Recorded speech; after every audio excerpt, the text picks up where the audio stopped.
Hello दोस्तों, तो आज हम लोग पढ़ेंगे क्लास 12th केमिस्ट्री का चैप्टर 3 इलेक्ट्रोकेमिस्ट्री का वीवीआई ऑब्जेक्टिव प्रश्न। ठीक है, तो कंप्लीट ऑब्जेक्टिव प्रश्न पढ़ने वाले हैं। तो आप लोग इस वीडियो को कंप्लीट देखिएगा और अच्छे तरीका से लिख लीजिएगा। ठीक है, तो जो भी 2023 में परीक्षा देने वाले हैं इस वीडियो को कंप्लीट जरूर देखेंगे। ठीक है, तो चलिए चालू करते हैं। देखिए, सबसे पहला प्रश्न इसमें है कि एक फैराडे का मान निम्न में होता है। तो एक फैराडे का मान कितना होता है? तो हम लोग पढ़े हैं कि एक फैराडे जो होता है, एक फैराडे कितना होता है? 96,500 कूलम के बराबर होता है ना। तो एक फैराडे का मान कितना होता है? 96,500 कूलम। तो ऑप्शन क्या सही है? ऑप्शन ए बिल्कुल सही है। एक फैराडे कितना होता है? 96,500 कूलम। ऑप्शन ए सही है। ठीक है, चलिए दूसरा प्रश्न देखते हैं। दूसरा प्रश्न है सेल स्थिरांक का मान होता है। तो सेल स्थिरांक का मान कितना होता है? ऑप्शन देख लीजिए, एल बाई ए होता है, ए गुना एल होता है, या ए प्लस एल होता है, या ए बाई एल होता है। तो हम लोग पढ़े होंगे कि सेल स्थिरांक जो होता है वो कितना होता है? एल बाई ए होता है। ठीक है, सेल स्थिरांक कितना होता है? एल बाई ए। तो ऑप्शन क्या सही है इसका? ऑप्शन ए बिल्कुल सही है। ठीक है, चलिए आगे देखते हैं अगला प्रश्न क्या है। अगला प्रश्न है हम लोग का, निम्न में कौन प्रबल आक्सीकारक है? बताना है कि इसमें प्रबल आक्सीकारक कौन है। दिया है ब्रोमीन, आयोडीन, क्लोरीन या फ्लोरीन। तो हम लोग जानते हैं कि सबसे प्रबल आक्सीकारक कौन होता है? तो फ्लोरीन जो होता है यह प्रबल आक्सीकारक होता है। तो ऑप्शन क्या है? ऑप्शन डी सही है। ठीक है, इन चारों में सबसे प्रबल आक्सीकारक क्या है? फ्लोरीन है। ठीक है, अगला प्रश्न देखिए। अगला प्रश्न है विद्युत अपघटन के नियम किसने दिया था? तो विद्युत अपघटन का जो नियम है वो किसने दिया था? ऑप्शन ए दिया है लैमार्क ने, बी दिया है फैराडे ने, सी दिया है ओस्टवाल्ड ने, और डी दिया है इनमें से कोई नहीं। तो हम लोग पढ़े हैं कि विद्युत अपघटन का जो नियम है वो फैराडे ने दिया है। ठीक है, तो ऑप्शन क्या है? ऑप्शन बी सही है। ठीक है, और फैराडे के विद्युत अपघटन के कितना नियम है? तो याद रखिए 2 नियम है। ठीक है, तो फैराडे ने दिया है और कितने नियम है? तो 2 नियम है। ठीक है, चलिए अगला प्रश्न देखते हैं। अगला प्रश्न है विद्युत अपघटन के दौरान कैथोड पर प्राप्त होता है। तो विद्युत अपघटन जब कराया जाता है तो कैथोड पर क्या होता है? ये दिया है कि विद्युत अपघटन के दौरान कैथोड पर क्या होता है। हम जानते हैं कि इसे विद्युत अपघटन कराया जाता है ना, इसमें एक एनोड लगाया जाता है, एक कैथोड लगाया जाता है। ठीक है, तो यहाँ पूछा है कि कैथोड जो होता है उस पर क्या होता है। ठीक है, तो चलिए इसका पहले देख लीजिए। ऑप्शन दिया है कि ऑक्सीकरण होता है, बी दिया है अवकरण, सी दिया है दोनों, या डी इनमें से कोई नहीं। तो कौन सा होता है? इसके लिए हम लोग ट्रिक बताए थे कि सी आर आओ, ऐसे याद रखिए सी आर आओ। ठीक है, यानी कैथोड पर क्या होता है? रिडक्शन होता है, और एनोड पर क्या होता है? ऑक्सीडेशन होता है। ठीक है, ध्यान रखिएगा कि विद्युत अपघटन के दौरान कैथोड पर क्या होता है? रिडक्शन, एनोड पर क्या होता है? ऑक्सीडेशन। यानी कैथोड पर अवकरण होता है और एनोड पर ऑक्सीकरण होता है। यहाँ क्या पूछा है कि कैथोड पर क्या होता है? तो कैथोड पर क्या होता है? यहाँ देखिए रिडक्शन, रिडक्शन यानी अवकरण होता है। तो ऑप्शन क्या सही है? ऑप्शन बी सही है। ठीक है, तो इस प्रश्न का सही उत्तर क्या है? Option B. अगला प्रश्न देखिए, दिया कि विद्युत अपघटन के दौरान एनोड पर प्राप्त होता है। तो एनोड पर क्या होता है? तो अभी बताया कि सी आर आओ, ऐसे ही याद रखिए सी आर आओ। कैथोड पर क्या होता है? रिडक्शन होता है। तो एनोड पर क्या होगा? ऑक्सीडेशन होगा। क्या होता है? ऑक्सीडेशन। ऑक्सीडेशन का मतलब क्या होता है? ऑक्सीकरण। तो एनोड पर क्या होता है? ऑक्सीकरण होता है। तो ऑप्शन देख लीजिए, पहला सही है, ऑप्शन ए सही है, ऑक्सीकरण। ठीक है, चलिए अगला प्रश्न देखते हैं। अगला प्रश्न है कि गलित NaCl के विद्युत अपघटन से कैथोड पर प्राप्त होता है। यदि गलित NaCl लिया जाए तो उसका विद्युत अपघटन कराया जाएगा तो कैथोड पर क्या प्राप्त होगा? तो देखिए गलित NaCl का मतलब क्या है? NaCl जब इसे विद्युत धारा प्रवाहित किया जाता है तो ये किसमें टूट जाता है? तो ये बनाएगा हम लोग का Na प्लस और Cl क्या बनाता है? माइनस। ठीक है, Na प्लस Cl माइनस, ऐसे समझ लीजिए Na प्लस Cl माइनस। अब ऐसे सोचिए कैथोड, कैथोड क्या होता है? Negative cathode. यहाँ देखिए जो Na प्लस है, ठीक है, तो प्लस ये कहाँ जाता है? माइनस की ओर जाएगा, और माइनस क्या होता है? कैथोड। तो कैथोड क्या होता है? माइनस, और एनोड क्या होता है? प्लस होता है। ठीक है, तो ध्यान रखिएगा जो ये माइनस है वो प्लस की ओर जाएगा, यानी Cl माइनस कहाँ जाएगा, एनोड पर, ठीक है। और Na प्लस जो होगा वो कहाँ जाएगा, कैथोड पर जाएगा, ठीक है। Na प्लस कहाँ जाएगा, कैथोड पर। क्या पूछा है कि NaCl का जब अपघटन कराया जाएगा तो कैथोड पर क्या प्राप्त होगा, तो देखिए कैथोड पर क्या प्राप्त होता है, सोडियम, तो ये Na प्राप्त होगा, ठीक है। तो हम लोग का क्या हो जाएगा, ऑप्शन ए सही है, Na, ठीक है। अगला प्रश्न देखिए, अगला प्रश्न है कि NaCl के जलीय विलयन के विद्युत अपघटन से कैथोड पर क्या प्राप्त होगा।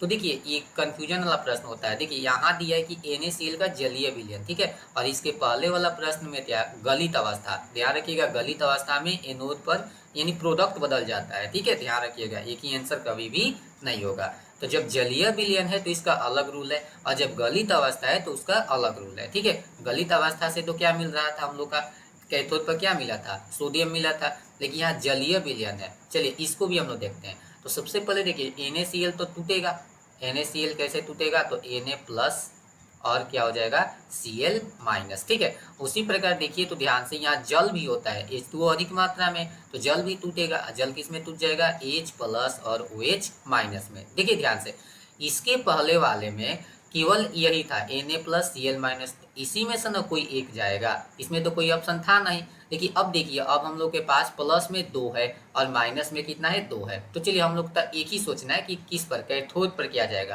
तो इतना तो कंफर्म है कि कैथोड पर इसी दोनों में से कोई जाएगा, या तो Na प्लस जाएगा या क्या जाएगा, H प्लस जाएगा। अब इसमें कौन जाएगा, ठीक है। तो ध्यान रखिएगा कि जब जलीय विलयन का बात किया जाएगा तो हाइड्रोजन जाता है, ठीक है, और गलित अवस्था का बात किया जाता है तो क्या जाता है, सोडियम, ठीक है। तो इसके पहले वाला प्रश्न का आंसर क्या था, सोडियम, इसका आंसर क्या हो जाएगा, हाइड्रोजन। तो ध्यान रखिएगा कि गलित में अगर पूछा जाए तो गलित अवस्था में क्या प्राप्त होता है हम लोग का, सोडियम प्राप्त होता है, और वही जलीय विलयन में अगर पूछ दिया जाए NaCl से तो क्या पर मिलेगा हम लोग को, हाइड्रोजन मिलेगा। तो ऑप्शन क्या सही है इसका, ऑप्शन बी बिल्कुल सही है, ठीक है। चलिए आगे देखेंगे। अब अगला प्रश्न क्या है, विद्युत रासायनिक तुल्यांक और तुल्यांकी भार में संबंध होता है। तो हम लोग पढ़े होंगे कि विद्युत रासायनिक तुल्यांक क्या है, यानी फैराडे के नियम में, कहाँ पर है हम लोग का, फैराडे के विद्युत अपघटन के नियम में, ठीक है। तो यही पूछ रहा है कि विद्युत रासायनिक तुल्यांक और तुल्यांकी भार को किससे लिखा जाता है, ई से, विद्युत रासायनिक तुल्यांक को किससे लिखते हैं, जेड से। तो इन दोनों के बीच क्या संबंध होता है, तो जब हम लोग डेरिवेशन पढ़े होंगे इसका, तो पढ़े होंगे कि जो विद्युत रासायनिक तुल्यांक होता है जेड, ये तुल्यांकी भार के क्या होता है, समानुपाती होता है, ठीक है। तो ऑप्शन क्या सही है इसमें, ऑप्शन बी, देखिए ऐसा दिया है कि जेड समानुपाती ई होता है, ठीक है। तो ऑप्शन बी बिल्कुल सही है, ठीक है। चलिए आगे देखते हैं। तो अगला प्रश्न हम लोग का, विद्युत अपघटन का उपयोग होता है, यानी विद्युत अपघटन का जो उपयोग है वह कहाँ कहाँ किया जाता है। जैसे ये दे दिया है कि विद्युत लेपन में किया जाता है, बी दिया है वैद्युत शोधन में किया जाता है, सी दिया है ए और बी दोनों में, या डी इनमें से कोई नहीं।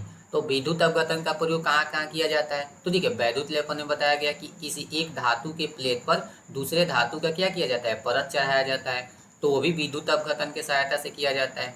वैद्युत शोधन आप लोग पढ़े होंगे कि वैद्युत शोधन में जैसे सोडियम जिंक का निष्कर्षण पढ़े होंगे, तो उसमें अंतिम शोधन किया जाता है ना। तो वैद्युत शोधन में भी क्या, विद्युत अपघटन का प्रयोग किया जाता है। इसका ऑप्शन क्या है कि ए भी सही है और बी भी सही है, मतलब सी ऑप्शन सही हो जाएगा कि ए और बी दोनों सही है, ठीक है। तो इस प्रश्न का आंसर क्या हो जाएगा हम लोग का, ऑप्शन सी बिल्कुल सही होगा, ठीक है। विद्युत अपघटन का उपयोग विद्युत लेपन में, वैद्युत शोधन में किया जाता है, ठीक है। तो ऑप्शन क्या सही है, ऑप्शन सी। चलिए आगे चलते हैं। अगला प्रश्न है, विद्युत अपघटन के दौरान कैथोड पर मुक्त होने वाली प्रजाति है।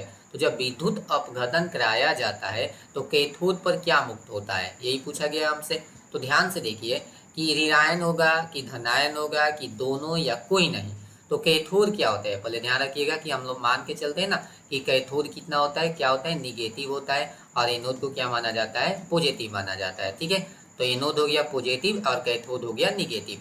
अब अपने से सोचिए कि मान लीजिए पूछा है कैथोड पर, तो कैथोड कैसा होता है, निगेटिव होता है, तो इसके पास कौन सा प्रजाति जाएगा, पॉजिटिव वाला प्रजाति जाएगा, ठीक है, सिंपल है। तो इसका मतलब क्या हो जाएगा, धनायन जाता है। तो ऑप्शन क्या सही है, ऑप्शन बी।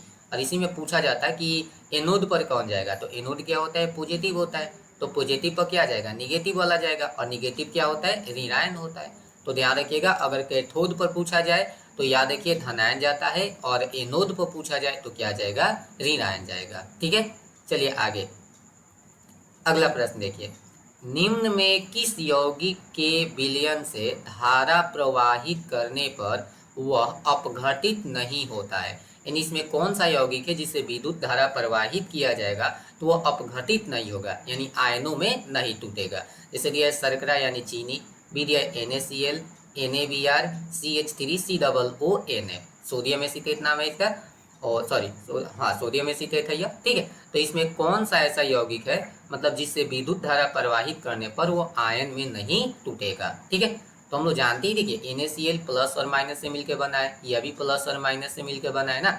ये भी देखिए, इसको जब तोड़िएगा तो ये ऐसे टूटता है, CH3COO माइनस और Na प्लस। देखिए सब प्लस टूटकर आयन देगा, लेकिन जी पढ़े होंगे कि चीनी का जो विलयन होता है यह मतलब विद्युत अपघटित नहीं होता है, इसे विद्युत धारा प्रवाहित नहीं होता है। तो ऑप्शन क्या सही हो जाएगा, ऑप्शन ए सही हो जाएगा। ठीक है, इसका आंसर सही है ऑप्शन ए। चलिए अगला प्रश्न हम लोग का क्या है, देखिए पूछ रहा है कि विद्युत अपघटन में क्रमशः ऑक्सीकरण और अवकरण होता है। पूछा है कि विद्युत अपघटन जब कराया जाता है तो ऑक्सीकरण और अवकरण कहाँ होता है।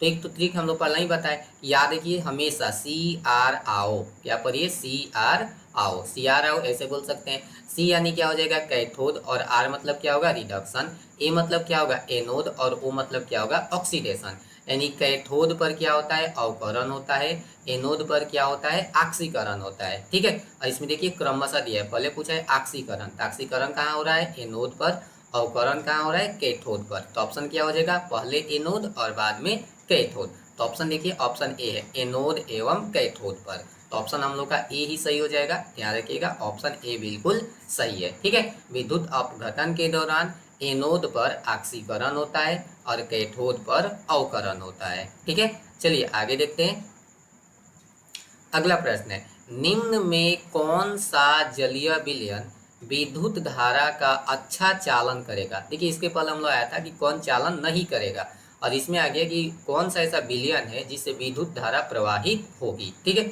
ऑप्शन ए दिया है देखिए ग्लिसरॉल दिया है, बी दिया है HCl हाइड्रोक्लोरिकम, सी दिया है शक्कर, और डी दिया है शुद्ध जल।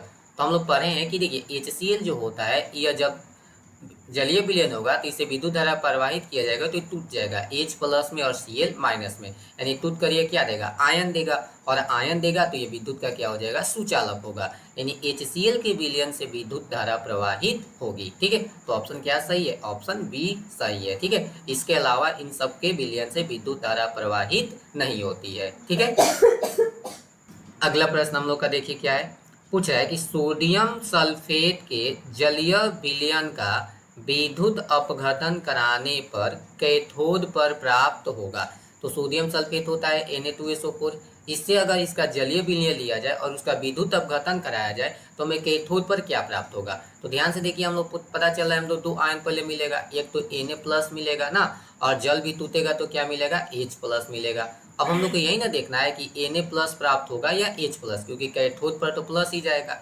अब इसमें अब ध्यान रखिएगा कि अगर Na प्लस और H प्लस का बात किया जाए तो हमेशा H प्लस प्राप्त होगा, Na प्लस प्राप्त नहीं होगा। तो यहाँ भी ध्यान रखिएगा ऑप्शन क्या सही है, ऑप्शन बी बिल्कुल सही है। ठीक है, जहाँ भी ध्यान रखिए कि अगर Na प्लस भी आ जाए और H प्लस, और कैथोड पर हमें देखना है कि कैथोड पर क्या मिलेगा, तो H प्लस मिलेगा और Na प्लस विलयन में रह जाएगा, हमें H प्लस प्राप्त होगा, Na प्लस प्राप्त नहीं होगा। तो यहाँ क्या हो जाएगा आंसर हम लोग का ऑप्शन बी बिल्कुल सही हो जाएगा। ठीक है, चलिए अगला प्रश्न देखते हैं।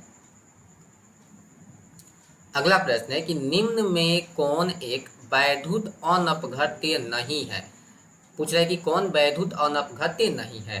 जैसे ऑप्शन ए दे दिया है एसिटिक अम्ल, बी दिया है ग्लूकोज, एथेनॉल और यूरिया। ठीक है, तो ध्यान से देखिए इसमें ग्लूकोज जो होता है ये क्या होता है सहसंयोजी होता है। एथेनॉल जो होता है, एथेनॉल यानी C2H5OH, इसी को एथेनॉल कहते हैं C2H5OH को ना, और यूरिया जानते हैं CONH2 होल 2। इसमें पूछ रहा है कि कौन वैद्युत अनपघट्य नहीं है, यानी वैद्युत अपघट्य है। तो ध्यान से देखिए, इसमें एसिटिक अम्ल जो होता है यह वैद्युत अनपघट्य नहीं है। क्यों? क्योंकि इसका फॉर्मूला क्या होता है, CH3COOH। और जब इसको मतलब पानी में डाला जाएगा तो ये टूट जाएगा, आयन में बदल जाएगा। कैसे देगा, CH3CO माइनस और H क्या दे देगा, प्लस। हम पढ़े हैं कि वैसे पदार्थ जिसको जलीय मतलब पानी में डाला जाए और वो आयनीकृत हो जाए तो उसे हम लोग वैद्युत अपघट्य कहते हैं। तो एसिटिक अम्ल क्या हो जाएगा, वैद्युत अपघट्य। बाकी सब क्या है, वैद्युत अनपघट्य है। ठीक है, तो ऑप्शन क्या सही है इसका, ऑप्शन ए बिल्कुल सही है। ठीक है, चलिए आगे देखेंगे। अगला प्रश्न है, निम्न में कौन वैद्युत अनपघट्य है। देखिए इसमें पूछा है कि कौन वैद्युत अनपघट्य है। ठीक है, ऑप्शन ए दिया है NaCl, बी दिया है CaCl2, सी दिया है C12H22, यहाँ H22 होगा। ठीक है, H22O11 और डी दिया है CH3COOH। तो अभी तो पढ़े हम लोग, वैद्युत अनपघट्य का मतलब पानी में डाला जाए और वह आयन में नहीं टूटे। ठीक है, तो देखिए NaCl को पानी में डालिएगा तो टूट जाएगा, Na प्लस देगा और Cl माइनस देगा। इसको डालिए CaCl2 तो Ca+2 देगा और 2Cl माइनस देगा, ये भी टूटेगा आयन में। लेकिन देखिए चीनी को जब पानी में डालिएगा तो आयनीकृत नहीं होता है। ठीक है, ये तो टूटेगा CH3COO माइनस और किसमें टूट जाता है, H प्लस में। लेकिन ये नहीं होगा, यानी ऑप्शन क्या है, ऑप्शन सी बिल्कुल सही हो जाएगा। ठीक है, चीनी जो होता है यह वैद्युत अनपघट्य का उदाहरण है। ठीक है, अगला प्रश्न देखिए। अगला प्रश्न है, शुद्ध जल से विद्युत धारा प्रवाहित नहीं होता है। ठीक है, पहले से ही जानते हैं कि जो शुद्ध जल होता है वह विद्युत का कुचालक होता है। आज बताइए कारण क्या है। पहला दिया है कि इसका क्वथनांक जो होता है कम होता है। दो दिया है बी, यह पूर्णतः अनआयनित होता है। सी दिया है यह उदासीन होता है। डी दिया है यह शीघ्रता से विघटित हो जाता है। तो शुद्ध जल विद्युत का मतलब विद्युत धारा प्रवाहित नहीं करता है या विद्युत का कुचालक होता है, इसका मुख्य कारण ऑप्शन बी सही है। ठीक है, क्या है कि शुद्ध जल दो होते हैं पूर्ण रूप से अनायनित होता है या आयन में नहीं टूटता है। जब आयन में नहीं टूटेगा तो विद्युत का क्या होगा, कुचालक होगा। तो ऑप्शन क्या सही है इसका, ऑप्शन बी बिल्कुल सही है। ठीक है, अगला प्रश्न हम लोग का देखने। अगला प्रश्न है 19 नंबर, इलेक्ट्रोड पर मुक्त होने वाला पदार्थ का द्रव्यमान समानुपाती होता है। तो फैराडे का नियम है। फैराडे का प्रथम नियम पढ़े होंगे कि विद्युत अपघटन के दौरान इलेक्ट्रोड को जो मुक्त पदार्थ होता है यानी एम जो होता है वो क्या होते हैं, प्रवाहित आवेश यानी क्यू के समानुपाती होता है। पढ़े होंगे नियम, तभी तो आता है हम लोग का एम बराबर जेड क्यू ना। या आगे हम पढ़े होंगे कि एम बराबर जेड और क्यू का मान क्या होता है, IT होता है। तो ऐसे भी देख सकते हैं। तो यहाँ से देखिए कि फैराडे का नियम लग जा रहा है। क्या है कि एम समानुपाती किसके होता है, क्यू के। यानी आवेश ज़्यादा प्रवाहित कीजिएगा तो द्रव्यमान अधिक प्राप्त होगा, आवेश कम होगा तो द्रव्यमान क्या होगा, कम होगा। अब ऑप्शन देख लीजिए, एम समानुपाती I² गलत होता है, एम समानुपाती क्यू ये सही है, एम समानुपाती I ये भी गलत है, एम समानुपाती Q² ये भी गलत है। तो ध्यान रखिएगा कि इलेक्ट्रोड पर जो मुक्त पदार्थ होता है एम वह किसके समानुपाती होता है, आवेश के समानुपाती होता है। ठीक है, तो ऑप्शन क्या सही है इसका, ऑप्शन बी बिल्कुल सही है। ठीक है, चलिए आगे देखते हैं। निम्न में कौन विद्युत चालकता प्रदर्शित करता है, यानी कौन विद्युत का चालन करता है, यही तो पूछ रहा है कि विद्युत का सुचालक कौन है। ऑप्शन ए दे दिया है पोटेशियम, बी दिया है हीरा, सी दिया है ग्रेफाइट और डी दिया है सोडियम। ठीक है, तो विद्युत का चालकता कौन प्रदर्शित करता है, तो बहुत पहले हम लोग पढ़े हैं कि ग्रेफाइट जो होता है ये विद्युत का सुचालक होता है। ध्यान रखिएगा, ग्रेफाइट विद्युत का क्या होता है, सुचालक होता है। ठीक है, अधातु है, ये भी ध्यान रखिएगा कि ग्रेफाइट ही एक ऐसा अधातु है जो विद्युत का सुचालक होता है। तो कारण भी जान लीजिए, ग्रेफाइट में क्या होते हैं, मुक्त इलेक्ट्रॉन्स होते हैं। क्या होते हैं, मुक्त इलेक्ट्रॉन्स, और इसीलिए ये विद्युत के क्या होते हैं, सुचालक होते हैं। ठीक है, अगला प्रश्न देखिए। अगला प्रश्न है कि लेद संचायक बैटरी जब आवेशित होता है तो, यानी लेद संचायक बैटरी हम लोग पढ़ रहे हैं कि द्वितीयक सेल होता है। तो लेद संचायक बैटरी जब आवेशित होता है, आवेशित यानी जब चार्ज होता है तो कौन सा घटना घटता है। ऑप्शन ए दिया है कि लेड डाई ऑक्साइड का घुलता है, यानी लेड डाई ऑक्साइड जो होता है वो घुल जाता है। ऑप्शन बी दिया है कि H2SO4 जो होता है वह पुनः बनता है।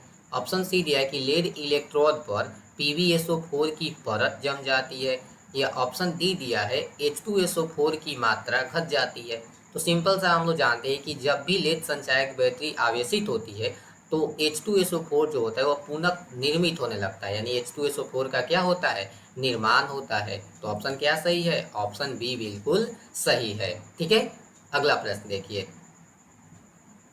अगला प्रश्न है, गैल्वेनिक सेल में लोअर सेतु साल्ट ब्रिज पढ़े होंगे। लोअर सेतु क्या होता है? Salt bridge. ठीक है, तो ये पूछा है कि गैल्वेनिक सेल में जो साल्ट ब्रिज होता है का प्रयोग होता है, क्यों किया जाता है। अब ऑप्शन देख लीजिए। ऑप्शन ए दिया है कि परिपथ को पूरा करने के लिए, बी दिया है कि विद्युत प्रतिरोध को कम करने के लिए, सी दिया है कि कैथोड को एनोड से अलग करने के लिए, डी दिया है कि रासायनिक अभिक्रिया में लवण ले जाने के लिए। तो कौन सा ऑप्शन सही है? तो हम लोग पढ़े होंगे कि साल्ट ब्रिज ऐसे पढ़े थे ना, कि ऐसे हम लोग बना देते थे, दो पात्र लिया जाता था ना, इसमें भी एनोड होता है कैथोड होता है, इसमें भी एनोड और क्या होता है कैथोड, और इसको एक साल्ट ब्रिज से ऐसे जोड़ दिया जाता है, यू टाइप का होता है ऐसे साल्ट ब्रिज। ठीक है, तो यही पूछ रहा है कि क्यों किया जाता है। तो देखिए इसका सही आंसर हम लोग का हो जाएगा कि परिपथ को पूरा करने के लिए। ठीक है, परिपथ को पूरा करने के लिए साल्ट ब्रिज का प्रयोग किया जाता है। तो ऑप्शन क्या सही है? ऑप्शन ए सही है। ठीक है, अगला प्रश्न देखिए। अगला प्रश्न है कि शुष्क सेल में जिंक एनोड पर अभिक्रिया होती है। तो हम लोग शुष्क सेल पर हैं, तो ये पूछ रहा है कि एनोड पर जिंक का जो एनोड होता है उस पर कौन सी अभिक्रिया होती है। जैसे दिया है कि Zn+2 होता है, वो 2 इलेक्ट्रॉन लेता है और जिंक में बदल जाता है, या क्लोरीन माइनस होता है, वो क्लोरीन माइनस मतलब 1 इलेक्ट्रॉन का त्याग करके किस में बदल जाता है? क्लोरीन में। या ऐसे होता है कि जिंक जो होता है वो 2 इलेक्ट्रॉन का त्याग करता है और किस में बदल जाता है? Zn+2 में। या एक ऑप्शन ए है, यह है कि Cu+2 जो होता है 2 इलेक्ट्रॉन लेता है और कॉपर में अवकृत हो जाता है।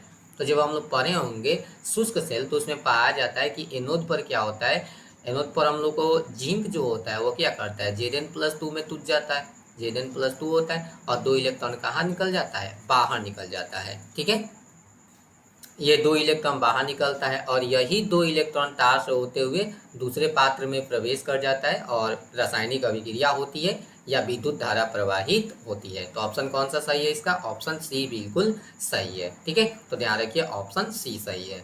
अगला प्रश्न देखिए। अगला प्रश्न यह है कि सेल स्थिरांक की इकाई क्या है, यानी सेल स्थिरांक का बीमा क्या होता है। तो अभी हम लोग पढ़े कि सेल स्थिरांक क्या होता है? L/A होता है। सेल स्थिरांक क्या पढ़े? L/A। अब ध्यान से देख लीजिए कि L/A में हम इसमें रख कर देख लीजिए कि क्या होता है। तो सेल स्थिरांक में L क्या होता है? लंबाई हो जाएगा। तो लंबाई का मात्रक क्या, देखिए सेंटीमीटर में दिया है ना, तो हम लोग सेंटीमीटर ही ले रहे हैं, सेंटीमीटर। और नीचे A क्या होता है? क्षेत्रफल होता है, तो इसका मात्रक क्या हो जाएगा? Metre centimetre square. 1 सेंटीमीटर से कैंसिल हो जाएगा, ऊपर जाकर क्या बन जाएगा? Centimetre inverse. तो ध्यान रखिएगा कि सेल स्थिरांक का जो मात्रक होता है वो सेंटीमीटर क्या होता है? इनवर्स होता है। या ध्यान रखिए अगर लंबाई को मीटर में लिया जाए तो क्या हो जाएगा? मीटर। तो क्षेत्रफल किस में हो जाएगा? मीटर स्क्वायर में। तो एम से एम कट जाएगा, तब इसका मात्रक क्या हो जाएगा? Metre inverse. तो ध्यान रखिए अगर सेंटीमीटर में पूछा जाए तो सेंटीमीटर इनवर्स, और मीटर में पूछा जाए तो मीटर इनवर्स होगा। ठीक है, चलिए अगला प्रश्न हम लोग देखेंगे 25 है कि एक विद्युत रासायनिक सेल में परिवर्तन होता है। तो एक विद्युत रासायनिक जो सेल होता है, पढ़े होंगे कि सेल कितने प्रकार का होता है? 2 प्रकार का, एक होता है विद्युत रासायनिक सेल और एक होता है विद्युत अपघटनी सेल। ठीक है, इलेक्ट्रोलिटिक सेल होता है। ठीक है, तो पूछ रहा है कि विद्युत रासायनिक सेल जो होता है उसमें कौन सा घटना घटता है। कहता है कि स्थितिज ऊर्जा जो होता है वो गतिज ऊर्जा में बदल जाता है, या गतिज ऊर्जा का स्थितिज ऊर्जा में बदल जाता है, या रासायनिक ऊर्जा जो होता है वो विद्युत ऊर्जा में बदल जाता है, या उल्टा विद्युत ऊर्जा रासायनिक ऊर्जा में बदल जाता है। तो हम लोग पढ़े हैं कि विद्युत रासायनिक सेल क्या है? वह सेल होता है जो रासायनिक ऊर्जा को विद्युत ऊर्जा में बदल देता है, उसी को हम लोग क्या बोलते हैं? विद्युत रासायनिक सेल बोलते हैं। यानी ऑप्शन बिल्कुल क्या है? ऑप्शन सी सही हो जाएगा आपका। ठीक है, कौन सा सही हो जाएगा? Option C. विद्युत रासायनिक सेल जो होता है वह क्या करता है? रासायनिक ऊर्जा को विद्युत ऊर्जा में बदल देता है। ठीक है, अगला देखिए प्रश्न क्या है। अगला प्रश्न है जिंक सॉलिड है, ये Zn+2 बन रहा है, और उसी प्रकार कॉपर+2 है और ये किस में बन रहा है? कॉपर में। तो पूछ रहा है कौन सा अभिक्रिया है, किस सेल के लिए सही होता है। तो हम लोग जानते हैं कि ये जिंक Zn+2 और कॉपर+2 कॉपर में बदलता है। यह क्या है? डैनियल सेल में यह होता है। किस सेल में घटना घटता है? डैनियल सेल का यह रिएक्शन है, या डैनियल सेल रिएक्शन बोल सकते हैं इसको। जानते हैं कि इतने भाग को हम लोग क्या बोलते हैं? हाफ रिएक्शन बोलते हैं, और इसको भी क्या बोलते हैं? Half reaction. ठीक है, और जब दोनों को साथ में लिखा जाता है ऐसे ऑब्लिक देकर तो इसी को हम लोग क्या क्या बोल देते हैं, पूरा का पूरा क्या बोलते हैं, इसको सेल रिएक्शन। ठीक है, तो ये पूछ रहा है सिंपल कि ये किस सेल का सेल रिएक्शन है, तो ध्यान रखिएगा ये डैनियल सेल का सेल रिएक्शन होता है। ठीक है, तो ऑप्शन क्या सही है, ऑप्शन बी बिल्कुल सही है। ठीक है, अगला प्रश्न देखिए। अगला प्रश्न है कि लेद संचायक बैटरी के आवेशन के दौरान कैथोड पर अभिक्रिया होती है। तो जो लेद संचायक बैटरी होता है हम लोग पढ़ेंगे कि वो उसमें दो घटना होता है, वो चार्ज भी होता है। ठीक है, चार्ज होता है और पुनः क्या होता है, डिस्चार्ज होता है। और हम लोग जानते हैं कि चार्ज और डिस्चार्ज के दौरान भी अलग अलग प्रक्रिया होता है, कैथोड पर अलग होता है और एनोड पर अलग होता है। ठीक है, तो ध्यान रखिएगा 4 रिएक्शन इसमें होता है। चार्जिंग के दौरान 2 रिएक्शन होगा, एक कैथोड पर और एक एनोड पर। डिस्चार्जिंग के दौरान भी 2 रिएक्शन होगा, एक कैथोड पर और एक एनोड पर। तो यहाँ पूछा है कि लेद संचायक बैटरी के आवेशन के दौरान, तो ध्यान रखिए पहले क्या पूछा है, चार्जिंग के दौरान। ठीक है, अब चार्जिंग में भी हम लोग का 2 ऑप्शन है, एनोड पर पूछेगा या कभी कहाँ पूछेगा, कैथोड पर पूछेगा। ठीक है, तो इसमें क्या पूछा है कि आवेशन के दौरान कैथोड पर क्या होता है। ठीक है, तो कैथोड पर जो अभिक्रिया होता है वो ऑप्शन सी सही है। ठीक है, PbSO4 जो होता है और प्लस जल जो होता है वो मिलते हैं और PbO2 plus 4H plus SO4 minus 2 और 2 इलेक्ट्रॉन का निर्माण होता है। और यही 4H प्लस SO4 माइनस 2 मिलके पुनः क्या बना लेते हैं, H2SO4 बनाते हैं, यानी सल्फ्यूरिक अम्ल का पुनः क्या हो जाता है, निर्माण हो जाता है। ठीक है, तो ध्यान रखिएगा ऑप्शन सी बिल्कुल सही है। ठीक है, चलिए आगे देखते हैं। अगला प्रश्न है सेल जो है Zn से Zn+2 और Cu प्लस 2 से Cu में ऋणात्मक इलेक्ट्रोड होता है। तो इसमें ऋणात्मक इलेक्ट्रोड क्या है। ठीक है, तो हम लोग जानते हैं इसके लिए भी एक ट्रिक होता है, लोन। क्या होता है हम लोग पढ़े होंगे, जानते भी होंगे, लोन यानी क्या होता है, लेफ्ट ऑक्सीडेशन एनोड निगेटिव। इसके एक ट्रिक है, एल का मतलब क्या हो जाएगा, लेफ्ट। ठीक है, ओ का मतलब क्या हो जाता है, ऑक्सीडेशन। ठीक है, और ए का मतलब क्या होता है, एनोड हो जाएगा। और एन का मतलब क्या हो जाता है, निगेटिव। ठीक है, एन का मतलब क्या है, निगेटिव। तो ध्यान से देखिए इस ट्रिक को अगर हम याद रखें तो आसानी से बोल सकते हैं कि इलेक्ट्रोकेमिकल जो सेल होता है उसके लिए लोन नियम याद रखिए। लोन यानी लेफ्ट में जो होगा उस पर ऑक्सीडेशन होगा और जो एनोड होगा वो क्या होगा, निगेटिव होगा। ठीक है, तो ध्यान से पूछा है इसमें कि सेल Zn+2 Cu+2 Cu में ऋणात्मक इलेक्ट्रोड क्या है। तो इसमें जो ऋणात्मक इलेक्ट्रॉन होता है वो क्या होता है, जिंक होता है। ठीक है, जिंक क्या होता है, ऋणात्मक इलेक्ट्रोड का कार्य करता है। ठीक है, चलिए अगला प्रश्न देखते हैं। अगला प्रश्न है कि चालक में विद्युत का संचालन किसके कारण होता है। तो जो हम लोग चालक देखते हैं, लोहा या बोल सकते हैं अम्लीय विलयन, कोई भी हो, तो चालक में विद्युत का संचालन किसके कारण होता है। दिया है कि इलेक्ट्रॉन के कारण होता है, प्रोटॉन के कारण होता है, आयन के कारण होता है, या ए और सी दोनों के कारण होता है। तो ध्यान से देखिए इसमें गलती कर देते हैं, किसी को बुझाता है ना चालक का मतलब केवल धातु, चालक का मतलब क्या होता है, जिससे विद्युत धारा प्रवाहित हो। देखिए, और विद्युत धारा प्रवाहित होने का मुख्य कारण इलेक्ट्रॉन है।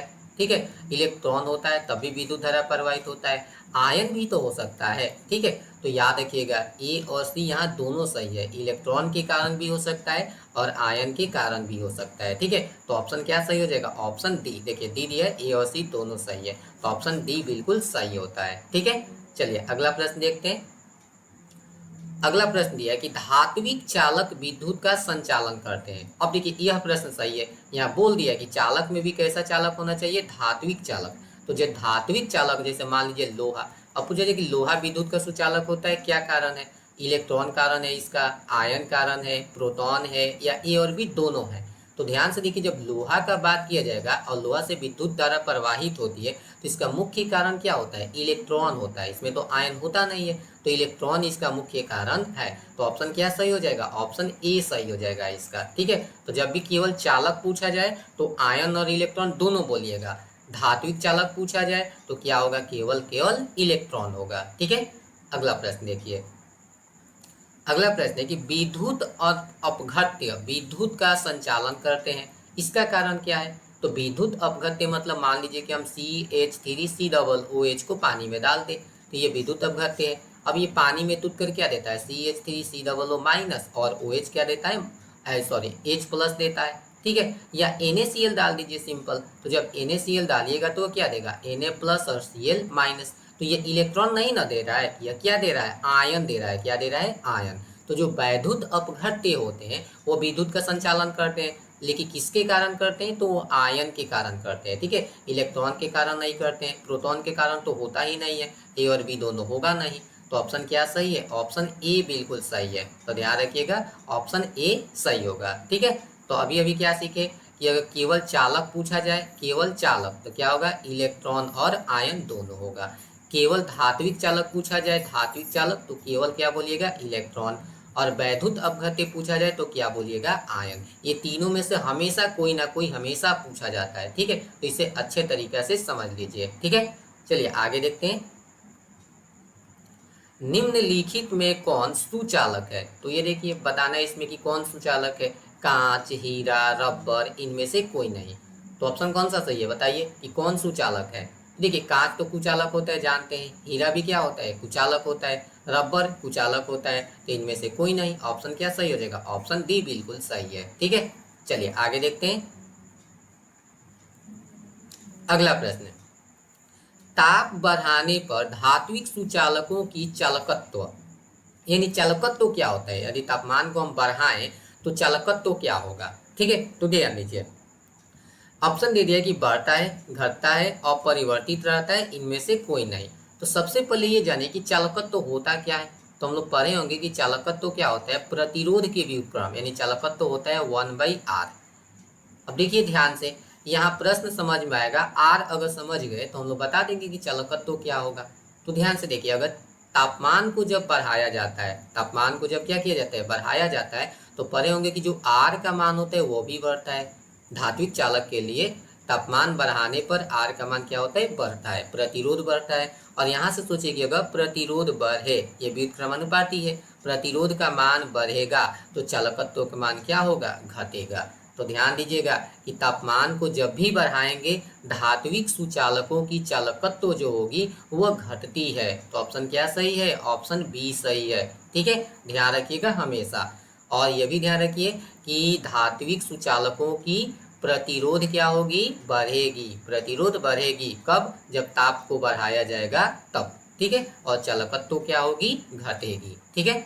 अगला प्रश्न देखिए, विद्युत तथा उष्मा के अच्छे चालक है, तो बताना है इसमें कौन है जो विद्युत और उष्मा का अच्छा चालक है। कोक यानी कोयला, हीरा, ग्रेफाइट, चारकोल। तो हम पहले से ही पढ़े कि जो ग्रेफाइट होता है विद्युत का अच्छा सुचालक होता है। तो ऑप्शन क्या सही है, ऑप्शन सी बिल्कुल सही है, ग्रेफाइट।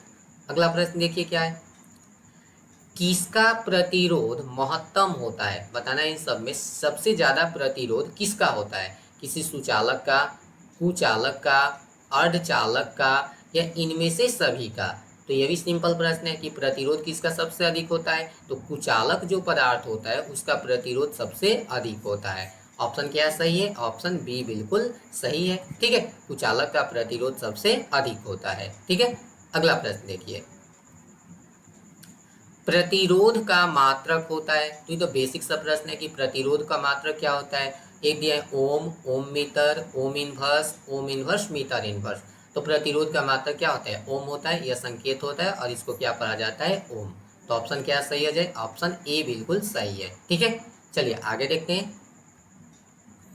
अगला दिए कि प्रतिरोधकता का मात्रक क्या होता है, तो प्रतिरोधकता को किससे सूचित किया जाता है, रो से सूचित किया जाता है। यहाँ पूछा है कि प्रतिरोधकता का मात्रक क्या होता है। ए दिया है ओम, बी दिया है ओम मीटर, सी दिया है ohm inverse metre inverse, D दिया है ओम मीटर इनवर्स। तो हम लोग जानते हैं सिंपल की प्रतिरोधकता जो होता है रो होता है और इसका जो मात्रक होता है वो होता है ओम मीटर, क्या होता है, ओम मीटर। तो ऑप्शन क्या सही है, ऑप्शन बी बिल्कुल सही है, प्रतिरोधकता का मात्रक ओम मीटर होता है। अगला प्रश्न देखिए, प्रतिरोध का सही व्यंजक है, पूछा है कि इसमें प्रतिरोध के लिए कौन सा सही सूत्र है। बोला है कि आर जो होता है वो होता है रो एल बाई ए होता है, यानी आर बराबर रो ए बाई एल होता है, या आर बराबर ए बटा रो एल होता है, या आर बराबर एल बाई रो ए होता है। तो इसमें एक ही सही है, कौन सा सही है। तो हम लोग जानते हैं कि देखिए जब भी ऐसा प्रश्न है अपने से पहले लिख लीजिए जो प्रश्न आप लोग फॉर्मूला जानते हैं। जैसे हम लोग जानते हैं कि आर बराबर क्या होता है, रो एल बाई ए।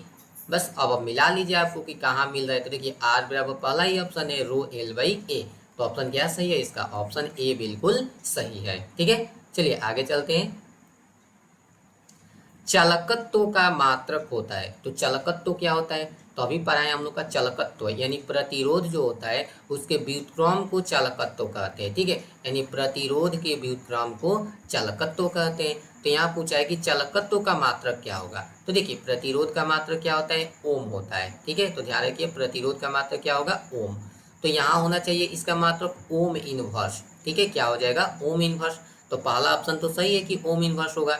देखिए इसके बाद भी देखिए कहीं कहीं तीनों के तीनों ऑप्शन सही होता है। जैसे ओम को अंग्रेजी में क्या लिखते हैं, OHM। तो इसको जब उल्टा कीजिएगा, उल्टा तो ये हो रहा है, इन्वर्स का मतलब क्या होता है, उल्टा।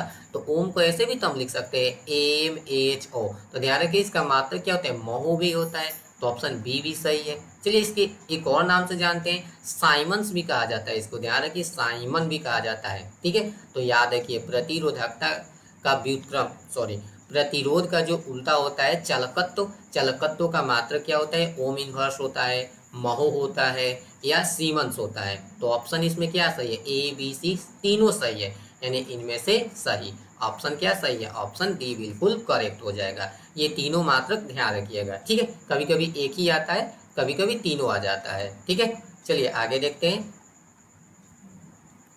अगला प्रश्न है, विशिष्ट चालकत्व या चालकता का मात्रक क्या होता है। तो सिंपल सा प्रश्न है कि विशिष्ट चालकत्व यानी रो का उल्टा हो गया 1/रो। ठीक है, तो हम लोग जानते हैं कि रो का मात्रक क्या पढ़ते, रो का मात्रक आया था ओम मीटर, यही ना आया था। तो इसका मात्रक क्या हो जाना चाहिए, इसके विपरीत ओम इनवर्स मीटर इनवर्स। तो ऑप्शन ए देखिए, ohm inverse metre inverse, option A तो बिल्कुल सही है। और भी देख लीजिए, इसका नाम तो नहीं बदला है। तो अभी हम पढ़ाएं कि ओम इनवर्स को हम लोग क्या लिख सकते हैं, महो। तो इसको लिख दीजिए महो, और पुनः मीटर को वैसे ही रहने दीजिए, महो इनवर्स। देखिए ऐसे महो इंटू ओम इनवर्स। तो देखिए mho into ohm inverse, ohm inverse, sorry metre inverse है, मीटर इनवर्स। तो ये भी सही हो जाएगा, आपका ऑप्शन बी भी सही है। चलिए इसको और भी देख लीजिए। अभी बताया कि ओम इनवर्स को हम लोग क्या बोलते हैं, साइमन बोलते हैं। क्या बोल देते हैं, साइमन। तो देखिए यहाँ से दिए siemens into metre inverse, siemens metre inverse, ये भी सही है।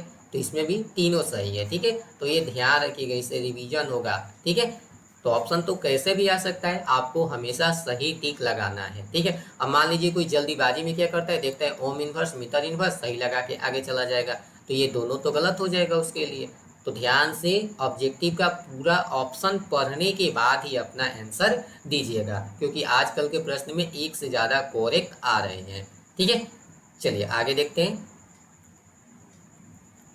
सेल स्थिरांक का मात्रक है, तो ये तो हम लोग पढ़ चुके हैं, उसमें सेंटीमीटर में आया था। देख लीजिए मीटर इनवर्स होता है, तो इसको आगे बढ़ाइए। सेल इनवर्स का मात्रक क्या होगा, मीटर इनवर्स। अगला देख लीजिए। अगला प्रश्न है, 10 mH2SO4 विलयन का प्रतिरोध जो है 50 ओम है। तो पूछा है कि इसका चालकत्व तो कितना होगा। तो बेसिक सा प्रश्न है, न्यूमेरिकल हो गया ना, कि प्रतिरोध यानी आर का मान दे दिया है, कितना ओम दिया है, 50 ओम। तो पूछा है कि चालकत्व तो क्या होगा, क्या पूछ दिया हम लोग का चालकत्व। तो पढ़े हैं कि चालकत्व बराबर क्या होते हैं, 1/r होता है। रख दीजिए, एक आर का मान कितना दे दिया है, 50। अब इसको कटा दीजिए, तो एक डबल जीरो लगा दीजिए और 10 के पावर -2 कर दीजिए। ठीक है, और नीचे कितना हो गया, 50, 50 गुना कितना हो गया, 100, यानी 2 गुना 10 के पावर क्या हो जाएगा, -2। इसको हल कर लीजिए, 0.02 आ जाएगा। ठीक है, तो क्या हो गया हम लोग का ऑप्शन बी बिल्कुल सही हो जाएगा। ठीक है, 10 mH2SO4 विलयन का प्रतिरोध अगर 50 ओम है, तो चालकत्व तो कितना होगा, 0.02 होगा। ठीक है, चलिए आगे देखते हैं। तनुकरण के कारण चालकत्व तो होती है। तनुकरण क्या होता है, मान लीजिए कि अम्ल है इतना, और अम्ल में कुछ ज़्यादा पानी मिला दिया जाए बाहर से, यानी उसी को क्या बोलते हैं, तनुकरण। क्योंकि पढ़े होंगे कि एक तो होता है तनु विलयन और एक क्या होता है, सांद्र विलयन। तो सांद्र का मतलब क्या होता है कि अम्ल ज़्यादा होगा इसमें ना, और पानी क्या होगा, कम होगा। ठीक है, अम्ल ज़्यादा पानी कम, तो ये क्या हो जाएगा, सांद्र। तनु का मतलब उल्टा कर दीजिए कि अम्ल जो होगा वो कम होगा और पानी का होगा, ज़्यादा होगा। तो ये पूछ रहा है कि तनुकरण के कारण चालकत्व तो क्या होती है। तो याद रखिएगा कि तनुकरण कीजिएगा तो चालकत्व तो क्या होगी, बढ़ेगी। तो ऑप्शन क्या सही हो जाएगा, ऑप्शन ए बिल्कुल सही होगा, तनुकरण के कारण चालकत्व तो बढ़ती है। अगला प्रश्न देखिए, तनुकरण के कारण मोलर चालकता क्या होती है। तो सिंपल सा प्रश्न है, वही है, ध्यान रखिएगा। केवल चालकत्व फिर भी बढ़ेगा और मोलर चालकत्व भी बढ़ती है। तो ऑप्शन क्या सही है? ऑप्शन ए बिल्कुल सही है। ठीक है, ध्यान रखिएगा। चालकत्व पूछे या मोलर चालकता, यहाँ क्या दिया है? मोलर चालकता, तो ये भी हमेशा बढ़ती ही है। ठीक है, चलिए अगला प्रश्न देखते हैं। कुलरॉस का नियम संबंधित है। तो जो कुलरॉस का नियम पढ़े थे हम लोग की अनंत अंतता पर मोलर चालकता, उसमें उपस्थित आयनों की चालकता के क्या होता है? योगफल के बराबर होता है। तो कुलरॉस का नियम किससे संबंधित है? ताप से संबंधित है कि अनंत तनुता पर अनंत तनुकरण या दाब या इनमें से कोई नहीं। तो अभी तो पढ़े कि अनंत तनुता पर मोलर चालकता, तो अनंत तनुकरण पर संबंधित होता है, इससे संबंधित है। तो ऑप्शन क्या सही है? ऑप्शन बी बिल्कुल सही है। ठीक है, अगला प्रश्न देखिए। निम्न में कौन कोलरास के नियम को व्यक्त करता है? तो अभी तो पढ़े कि अनंत तनुता पर मोलर चालकता उसमें उपस्थित आयनों की चालकता के योगफल के बराबर होता है। तो देखिए अनंत तनुता पर मोलर चालकता ऑफ ए बी, तो देखिए अनंत तनुता पर यहाँ ए की चालकता दिया है और प्लस बी की चालकता। देखिए ए बी आयन नहीं दिया, ये ए प्लस होना चाहिए और बी क्या होना चाहिए? माइनस होना चाहिए। तो ये तो नहीं होगा। यहाँ देखिए प्लस होता है तो यहाँ क्या दे दी जाए? माइनस दे दिया है, यह भी नहीं होगा।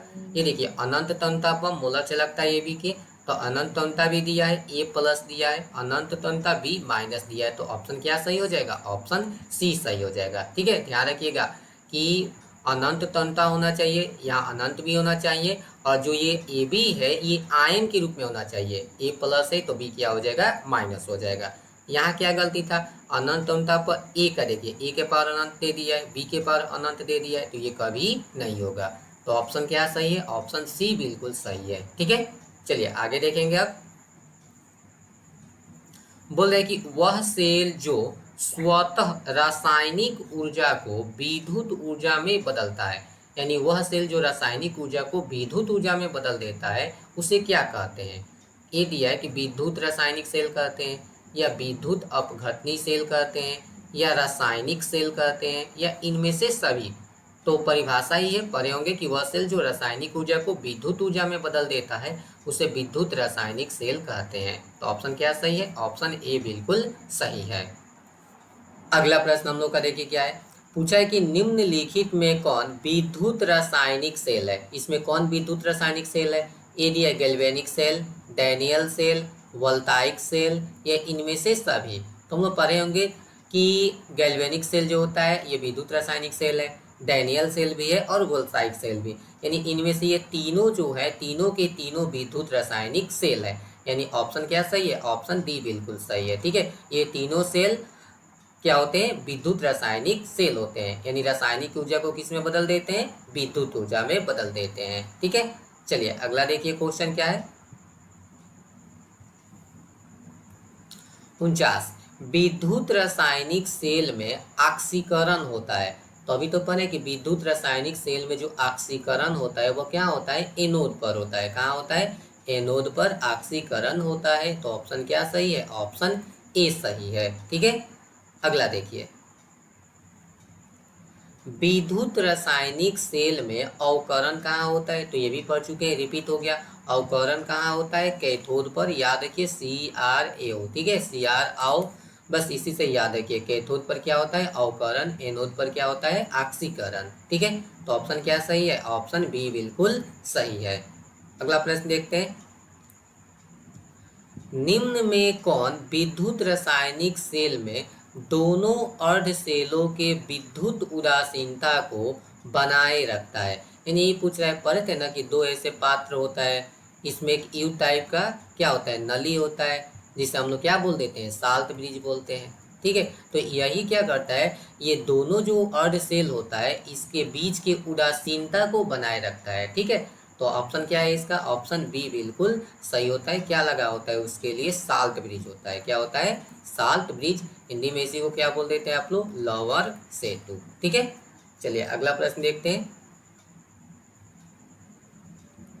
दिया कि एक इलेक्ट्रोड का मानक ऑक्सीकरण विभव 0.76 वोल्ट है, तो मानक अवकरण विभव क्या हो जाएगा?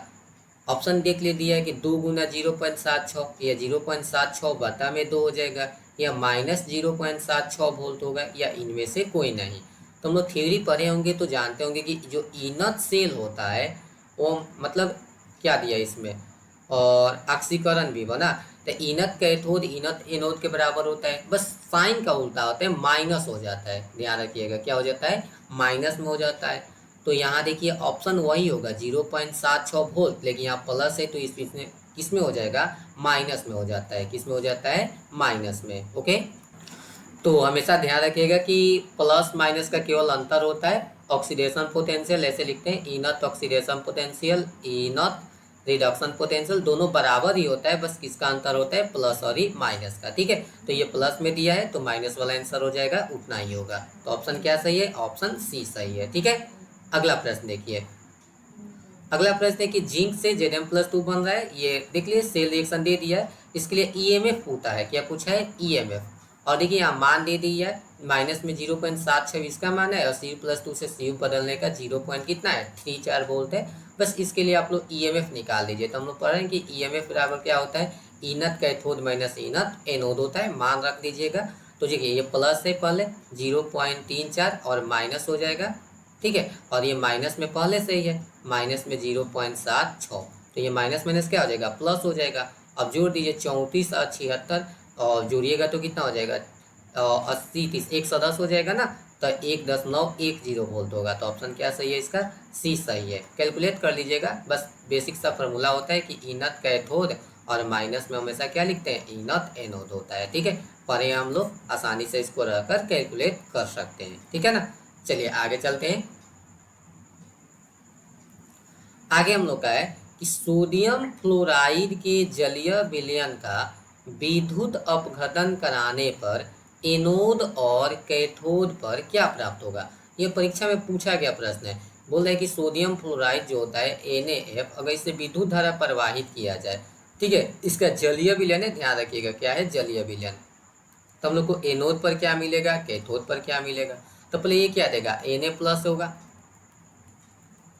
और F क्या होगा, माइनस होगा। साथ ही साथ जल भी टूट जाएगा, तो जल किस में टूटा होगा, H+ और OH माइनस में, यही ना होता है, OH माइनस, या यहाँ ऑक्सीजन भी हम लोग को प्राप्त हो जाएगा, OH में क्या होता है, ऑक्सीजन होता है। ठीक है, ध्यान रखिएगा। अब ध्यान से देखिए कि Na+, यहाँ देखिए प्लस क्या है, हम लोग के पास दो है, Na+ है और क्या है, H+ है, इसमें से कोई एक जाएगा। तो पहले देखिए बताए ना अभी कि Na+ और H में जब भी दिक्कत हो, ध्यान रखिए कि हमेशा H+ प्राप्त होगा, तो कन्फ्यूजन दूर, Na वाला तो कभी होगा नहीं, तो ये कैंसिल हो जाएगा हम लोग का, ये भी हम लोग का कभी नहीं होगा। या तो ऑप्शन बी सही है या तो सी सही है। अभी देखिए एक तो पता चल गया कि H2 मिलेगा, तो H2 इसमें भी है, H2 इसमें भी है। अब हम लोग को देखना है कि ये ऑक्सीजन मिलेगा या फ्लोरीन मिलेगा। ठीक है, ऑप्शन तो यही है कि ऑक्सीजन या फ्लोरीन। तो जब हम लोग देखते हैं कि इसमें पहले कौन मिलता है, तो ध्यान रखिएगा कि पहले हम लोग का ऑक्सीजन मतलब मिलेगा हम लोग का। ठीक है, तो ध्यान रखिएगा कि ऑप्शन इसमें कौन सा सही हो जाएगा, हम लोग का ऑप्शन डी सही होगा। ठीक है, तो याद रखिए कि अगर सोडियम फ्लोराइड के जलीय विलयन का विद्युत अपघटन कराया जाएगा, तो एनोड पर हम लोग को क्या मिलेगा, एनोड क्या होता है, प्लस होता है, तो इस पर माइनस मिलेगा, माइनस में क्या मिलेगा, ऑक्सीजन। ठीक है, ध्यान रखिए। और कैथोड पर क्या मिलेगा, तो कैथोड क्या होता है, माइनस होता है, तो माइनस पर क्या मिलेगा, प्लस वाला, तो प्लस के रूप में यहाँ क्या नहीं मिलेगा, हम लोग को हाइड्रोजन मिलेगा। क्या मिलेगा, हाइड्रोजन। तो ऑप्शन हो जाएगा O2H2, ऑप्शन डी बिल्कुल सही हो जाएगा। ठीक है, चलिए आगे देखते हैं। निम्न में कौन प्रबलतम ऑक्सीकारक है, इसमें सबसे प्रबल ऑक्सीकारक कौन है, तो इतने हम लोग बना चुके हैं, क्लोरीन, फ्लोरीन, ब्रोमीन, आयोडीन। जो फ्लोरीन होता है ये सबसे प्रबल ऑक्सीकारक है। ठीक है, तो ऑप्शन क्या सही है, ऑप्शन बी बिल्कुल सही है। ठीक है, चलिए आगे देखते हैं। पूछा है कि एक मोल इलेक्ट्रॉन का आवेश होता है, तो एक मोल इलेक्ट्रॉन का आवेश कितना होता है, तो पढ़े कि एक मोल इलेक्ट्रॉन, एक मोल इलेक्ट्रॉन, इसी को हम लोग बोल देते हैं एक फैराडे। ध्यान रखिएगा, एक मोल इलेक्ट्रॉन को ही क्या बोलते हैं, एक फैराडे बोलते हैं। और एक फैराडे को ही हम लोग क्या बोल देते हैं, 96,500 कूलम। तो ऑप्शन ए दिया है, देखिए कितना चालाकी किया गया, ऑप्शन ए दे दिया है एक फैराडे, ऑप्शन बी दे दिया है कि 96,500 कूलम, सी दिया है ए और बी दोनों, और डी दिया है इनमें से कोई नहीं। तो हम लोग का आंसर क्या सही हो जाएगा, आंसर सी सही हो जाएगा, क्योंकि ए भी सही है और बी भी सही है। तो ऑप्शन क्या हो जाएगा, ऑप्शन सी। ठीक है, तो गलत नहीं कीजिएगा, ऑप्शन सी बिल्कुल सही है। चलिए अगला प्रश्न देखते हैं। बोला है कि कॉपर सल्फेट के विलयन से 96,500 कूलम की विद्युत धारा प्रवाहित करने पर प्राप्त होगी। कॉपर कितना प्राप्त होगा यही पूछा है। यदि मान लीजिए कि ये पात्र हो गया, इसमें हम कॉपर सल्फेट के विलयन ले लिए CuSO4, इसमें कितना आवेश प्रवाहित किए 96,500 कूलम, यानी 1 फैराडे। 96,500 कूलम को क्या बोल देते हैं, 1 फैराडे ना। इतना अगर आवेश प्रवाहित किया जाएगा तो हम लोग को क्या प्राप्त होगा, कॉपर प्राप्त होगा। तो यही पूछा है कि कितना ग्राम कॉपर हम लोगों को क्या होगा, प्राप्त होगा। तो हम लोग ये न्यूमेरिकल है पढ़ चुके होंगे कि पहले बेसिक रिएक्शन लिखते हैं कि कॉपर कैसे होता है, तो Cu+2 होता है इसी रूप में, 2 इलेक्ट्रॉन लेता है और किस में बदल जाता है, Cu में। ध्यान से समझिएगा, 2 मोल इलेक्ट्रॉन, 2 इलेक्ट्रॉन का मतलब कितना हो गया, 2 मोल इलेक्ट्रॉन, या इसी को हम लोग बोल सकते हैं कि 2 फैराडे, ठीक है। और 2 फैराडे से 1 मोल कॉपर प्राप्त होगा। यहाँ कितना है, 1 मोल। 1 मोल का मतलब कितना होता है, 63.75 ग्राम। इन ध्यान से समझिए कि कॉपर सल्फेट के विलयन से अगर 2 फैराडे आवेश प्रवाहित किया जाएगा तो हम लोग को 63.75 ग्राम क्या प्राप्त होगा, कॉपर प्राप्त होगा। लेकिन यहाँ क्या दिया है कि 96,500 कूलम, 96,500 कूलम अभी बताए कितना होता है, 1 फैराडे। तो 1 फैराडे से कितना मिलेगा, तो एक ही नियम से सोचिए ना भाई, 2 फैराडे से मिल रहा है 63.75 और 63.65 होता है ना, 63.5 होता है, ठीक है, सॉरी 63 पॉइंट कितना होता है, 5। तो 63.5, तो 1 से कितना हो जाएगा, इसका आधा कर दीजिए, तो आधा कितना होगा, 63.5 का आधा होता है 31.75 ग्राम। तो ऑप्शन क्या सही है इसका, ऑप्शन बी देख ले, 31.75, 76 यही करीब है, तो 31.75 ग्राम हम लोग का ऑप्शन सही हो जाएगा। तो ध्यान रखिएगा, ऑप्शन बी बिल्कुल सही है। चलिए इसी से कुछ और सीख लीजिए। अगर यही प्रश्न पूछता कि कॉपर सल्फेट के विलयन से 96,500 या इसका दुगुना कर दे कि 2 फैराडे आवेश प्रवाहित किया जाएगा तो कितना प्राप्त होगा कॉपर हम लोग का। तो 2 फैराडे से कितना प्राप्त हो रहा था, तो 2 फैराडे से याद रखिए कितना, तो हम लोग बोलेंगे 63.5 ग्राम, ठीक है। और इसी को मोल में पूछा तो क्या बोलिएगा, 1 मोल। कितना बोल दीजिएगा, 1 मोल, ठीक है। अब इसी को बढ़ा दीजिए, पूछा जाए कि 4 फैराडे अगर प्रवाहित किया जाएगा तो कितना होगा, तो अभी पढ़े कि 2 फैराडे से 1 मोल, तो 4 फैराडे से कितना मोल हो जाएगा, 2 मोल, ठीक है। ऐसा ही हम लोग एक एक नियम बना सकते हैं। चलिए एक और क्वेश्चन इस पर सीख लीजिए कि अगर मान लीजिए यही क्वेश्चन एल्युमिनियम वाला होता तो एल्युमिनियम में क्या पढ़ते हैं, तो जानते हैं कि एल्युमिनियम जो होता है वह +3 के रूप में टूटता है, यानी +3 इलेक्ट्रॉन लेगा तब ये किस में बदल जाता है, एल्युमिनियम में। यानी देखिए 3 इलेक्ट्रॉन का मतलब कितना हो गया, 3 फैराडे आवेश, और 1 मोल एल्युमिनियम का मतलब कितना हो गया, 27 ग्राम। तो एल्युमिनियम से अगर मतलब हम लोग को एल्युमिनियम प्राप्त होगा तो 3 फैराडे आवेश प्रवाहित करेंगे तब जाकर 1 मोल एल्युमिनियम प्राप्त होता है, ठीक है। यानी 1 फैराडे से कितना प्राप्त हो जाएगा, तो 3 तिहाई कम हो जाएगा, तो 9 तिहाई कितना होता है, 27, तो 9 ग्राम प्राप्त होगा, ठीक है। तो इस प्रकार ऐसे प्रश्नों का कंप्लीट ऑब्जेक्टिव बनाया जाता है, बहुत ही इंपॉर्टेंट है, हमेशा पूछा जाता है, ठीक है। चलिए आगे देखते हैं। वैद्युत अपघटन के लिए फैराडे का नियम संबंधित है। तो वैद्युत अपघटन के जो फैराडे का नियम है वह किससे संबंधित है, धनायन की परमाणु संख्या से, वैद्युत अपघट्य के समतुल्य भार यानी तुल्यांकी भार से, ऋणायन की परमाणु संख्या से, या धनायन की गति से। तो हम लोग पढ़ें कि वैद्युत अपघटन के लिए जो फैराडे का नियम दिया गया है वह वैद्युत अपघट्य के समतुल्य भार से संबंधित है, तुल्यांकी भार से संबंधित है। तो ऑप्शन क्या है, ऑप्शन बी सही है, ठीक है। वैद्युत अपघटन का दूसरा नियम तुल्यांकी भार पर ही आधारित है, तो ऑप्शन क्या सही है, ऑप्शन बी सही है। अगला प्रश्न देखिए। अगला प्रश्न दिया है कि 1 फैराडे विद्युत धारा प्रवाहित करने पर प्राप्त पदार्थ की मात्रा होती है। यानी अगर किसी भी विलयन से 1 फैराडे विद्युत धारा प्रवाहित किया जाए, कितना फैराडे, 1 फैराडे, तो जो आवेश की मात्रा होती, जो पदार्थ प्राप्त होगा वो किसके बराबर होगा, 1 ग्राम तुल्यांक के बराबर होगा, 1 ग्राम मोल के बराबर होगा, या विद्युत रासायनिक तुल्यांक के बराबर होगा, या आधा ग्राम तुल्यांक के बराबर होगा। तो सिंपल सा अगर हम फार्मूला लगा दे तो हम पढ़े होंगे कि एम बराबर क्या होता है, जेड क्यू होता है ना। अब यहाँ देखिए क्यू का मान कितना बोल दिया है कि 1 रख दीजिए, 1 फैराडे आवेश रखना है, तो एम के जगह एम, जेड के जगह जेड और क्यू के जगह कितना रखे, एक। तो एम बराबर क्या बन गया आपका, जेड हो गया।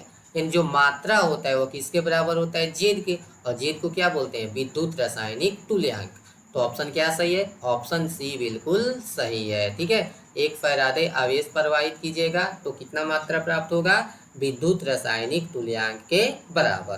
तो ऑप्शन क्या सही है, ऑप्शन सी सही है। अगला प्रश्न देखिए, वह प्रक्रिया जिसमें धातु का परत क्षय होने लगता है उसे क्या कहते हैं। तो वैसी प्रक्रिया जिसमें धातु का परत क्षय होता है, धातु खत्म होने लगता है, उसको क्या बोल देते हैं, अवकरण बोलते हैं, ऑक्सीकरण, संक्षारण, या इनमें से कोई नहीं। तो सिंपल सा परिभाषा है, उसको क्या बोल देते हैं हम लोग, संक्षारण बोलते हैं, धातुओं का क्षय होना। तो ऑप्शन क्या सही है, ऑप्शन सी बिल्कुल सही है, संक्षारण। अगला प्रश्न देखते हैं हम लोग क्या है। देखिए प्रश्न क्या है, 61, लोहे में जंग लगना उदाहरण है। तो लोहे में जंग लगना किसका उदाहरण है, अवकरण का, ऑक्सीकरण का, संक्षारण का, इनमें कोई नहीं। तो सिंपल सा प्रश्न ये भी कि लोहे में जंग लगना संक्षारण का ही उदाहरण है। तो ऑप्शन क्या सही है, ऑप्शन सी बिल्कुल सही है, संक्षारण का। अगला प्रश्न देखते हैं, दिया है कि जंग का रासायनिक सूत्र क्या होता है। तो जंग का रासायनिक सूत्र क्या होता है, एफईओ, नहीं। एफईओ डॉट XH2O, नहीं, अभी नहीं होता है। Fe2O3 डॉट XH2O होता है। तो ऑप्शन क्या सही है, ऑप्शन सी, जंग का रासायनिक सूत्र Fe2O3 डॉट XH2O होता है। ठीक है, चलिए आगे देखते हैं, निम्न में कौन द्वितीयक सेल का उदाहरण है। तो हम लोग पढ़ेंगे प्राइमरी सेल होता है और क्या होता है, सेकेंडरी सेल होता है। प्राथमिक सेल क्या होता है, एक बार क्या कीजिए, उपयोग कीजिए ना, और उपयोग करने के बाद उसको चार्ज नहीं कर सकते हैं। और द्वितीयक सेल क्या होता है कि एक बार उपयोग कीजिए ना, और उपयोग करने के बाद पुनः क्या किया जा सकता है, उसका आवेशन किया जा सकता है, चार्ज किया जा सकता है। ठीक है, तो यही पूछा है कौन द्वितीयक सेल का उदाहरण है, Leclanche cell, lead storage battery, सांद्रण सेल, या इनमें से सभी। तो सिंपल सा प्रश्न है, हम लोग पढ़े भी है विस्तार से, लेड स्टोरेज बैटरी। ठीक है, लेड स्टोरेज बैटरी जो है एक द्वितीयक सेल का उदाहरण है। तो ऑप्शन क्या सही है, ऑप्शन बी बिल्कुल सही है। ठीक है, चलिए आगे देखते हैं। अगला प्रश्न है, निम्न में कौन प्राथमिक सेल का उदाहरण है। तो इसमें पूछा है कि कौन एक प्राइमरी सेल है, क्या पूछा है, प्राइमरी सेल कौन सा है, प्राथमिक सेल। दिया है Leclanche cell, lead storage battery, nickel cadmium cell, इनमें से सभी। तो ध्यान से समझिए, अभी पढ़े कि प्राथमिक सेल में क्या आता है, लेक्लांसे सेल एक प्रकार का प्राथमिक सेल है। तो ऑप्शन क्या सही है, ऑप्शन ए बिल्कुल सही है। तो इस प्रश्न का आंसर हम लोग देख लिए कि ऑप्शन क्या सही है, ऑप्शन ए, लेक्लांसे सेल। अगला प्रश्न देखेंगे। अगला प्रश्न है, निम्न में कौन ईंधन सेल का उदाहरण है। तो ईंधन सेल हम लोग पढ़े भी है, दिया है कि Leclanche cell, H2O2 cell, nickel cadmium cell, इनमें से सभी। तो हम लोग बहुत डिटेल्स में पढ़े होंगे, वर्णन किए होंगे H2O2 सेल के बारे में। ठीक है, तो H2O2 सेल क्या है, एक ईंधन सेल का उदाहरण है, ध्यान रखिएगा। तो H2O2 सेल ऑप्शन क्या है, ऑप्शन बी सही है, H2O2 सेल। अगला प्रश्न देखिए, निम्न में किसका अवकरण सबसे पहले होगा। तो ये अंतिम प्रश्न है शायद इसका, निम्न में किसका अवकरण सबसे पहले होगा, फ्लोरीन का, सोडियम का, हाइड्रोजन का, या कॉपर का। तो ध्यान रखिएगा, फ्लोरीन का जो अवकरण होता है इस सबसे पहले होगा इन सब के तुलना में। तो ऑप्शन क्या सही है इसका, ऑप्शन ए बिल्कुल सही है। परीक्षा में पूछा गया है, ध्यान से इसको रख लीजिएगा कि निम्न में किसका अवकरण सबसे पहले होता है। तो फ्लोरीन का अवकरण इन तीनों के अपेक्षा सबसे पहले होगा। ठीक है, अगला प्रश्न देखते हैं। अगला प्रश्न है, जंग किस रंग का होता है। तो जंग का रासायनिक सूत्र पर है Fe2O3 डॉट क्या होता है, XH2O। अब पूछा है कि इसका रंग क्या होता है, किस रंग का होता है, लाल रंग का, हरा रंग का, पीला रंग का, या भूरा रंग का। तो आप लोग देखे होंगे कि जंग जो होता है वो भूरा रंग का होता है। तो ऑप्शन क्या सही है, ऑप्शन डी बिल्कुल सही है, जंग भूरे रंग का होता है। ठीक है, चलिए आगे देखते हैं। पूछा कि मोलर चालकता का मात्रक क्या होता है। तो मोलर चालकता का मात्रक क्या होता है, पढ़े हम लोग मोलर चालकता किसे कहते हैं, अब पढ़ेंगे उसका मात्रक क्या होता है। तो ध्यान रखिएगा कि मोलर चालकता का जो मात्रक होता है साइमन सेंटीमीटर स्क्वायर प्रति मोल। क्या है यह, साइमन सेंटीमीटर स्क्वायर प्रति मोल। तो ऑप्शन ए ही इसका सही है, याद कर लीजिएगा, हमेशा पूछा जाता है मोलर चालकता का मात्रक। ठीक है, चलिए आगे देखते हैं। आगे है विशिष्ट चालकता का मात्रक क्या होता है। तो विशिष्ट चालकता का भी परिभाषा हम लोग पढ़ चुके हैं। ठीक है, तो विशिष्ट चालकता का जो मात्रक होता है, ध्यान रखिएगा, होता है ओम इनवर्स सेंटीमीटर इनवर्स। क्या होता है? Ohm inverse centimetre inverse. Option C सही है। ठीक है, अगला प्रश्न देखिए, किसका ऑक्सीकरण विभव सबसे अधिक होता है। इसमें से पूछा है कि किसका ऑक्सीकरण विभव सबसे अधिक होता है। तो ध्यान रखिएगा, जिंक का, कॉपर का, सिल्वर का या मैग्नीशियम का। तो इन चारों में अगर देखा जाए तो मैग्नीशियम का जो ऑक्सीकरण विभव होता है यह सबसे अधिक होता है। तो ऑप्शन क्या सही है? ऑप्शन डी बिल्कुल सही है, मैग्नीशियम। ठीक है, अगला प्रश्न देखते हैं। चलिए, खत्म हो गया। तो हम लोग देखिए अभी पढ़ लीजिए, कंप्लीट पढ़े हैं केमिस्ट्री। ठीक है, 12th केमिस्ट्री का चैप्टर तीसरा है हम लोग का। क्या था यह? इलेक्ट्रोकेमिस्ट्री। ठीक है, बहुत ही इंपॉर्टेंट टॉपिक है। इससे हमेशा 1 या 2 प्रश्न हमेशा पूछा ही जाता है। और विश्वास कीजिए कि ये 70 प्रश्न में से एक भी बाहर से नहीं पूछा जाएगा। जब भी प्रश्न आता है इसी में से आएगा। तो इसे आप लोग अच्छे तरीक़ा से पढ़ कर लिख लीजिएगा और हमेशा के लिए याद कर लीजिएगा। ठीक है, अगर इस वीडियो को अपने कंप्लीट देख लिया हो तो अपने दोस्तों के पास इसे शेयर जरूर कर दीजिए। हाँ, वीडियो को लाइक कर दीजिए और चैनल को अभी तक सब्सक्राइब नहीं किए हैं तो सब्सक्राइब कर लीजिए, क्योंकि ऐसे ही वीडियो इस चैनल पर आगे अपलोड होते रहेगा। ओके।